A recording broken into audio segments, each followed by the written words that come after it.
Ebibiina ebyegattira awamu okutwala ensonga z'abakyala mu maaso nga byegattira mu kago gwa Women Democracy Group byagala ababaka ba Paalamenti abakyala okulaba nti ensonga ezikuwata ku bakyala ziteekebwa ku mwanjo. Bano baagala ensonga eziruma abakyala omuli ebyobulamu, ebyenjigiriza, ensonga z'obufumbo, eddembe ly'abakyala n'ebirala bingi zikubaganyizibweko ebirowoozo mu Paalamenti. Parliament should debate and pass the Marriage and Divorce Bill into law. The Sexual Offences Bill. Parliament should expedite the passing of the Sexual Offences Bill to curb the increasing sexual-related offences registered countrywide. Babaka ba Paalamenti abali mu kibiina kya WOPA nga bakulembeddwamu nnyini ntebe waabwe Monica Amoding baaniriza okusaba kw'ebibiina by'abakyala bano era ne basuubiza okukolera awamu okulaba nti eddembe ly'abakyala terityoboolwa. Twagala Paalamenti tukwatagane bulungi ne kkooti okulaba nti amateeka gano tugatereeza kubanga kkooti yo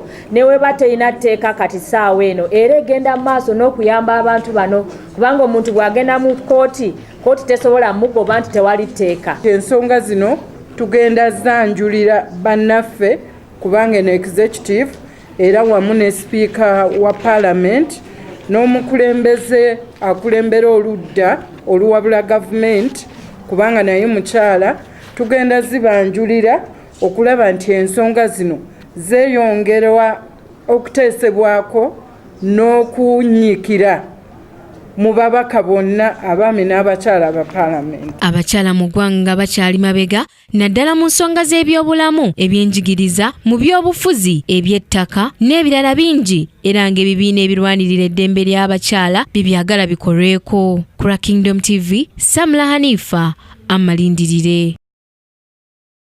Kingdom TV.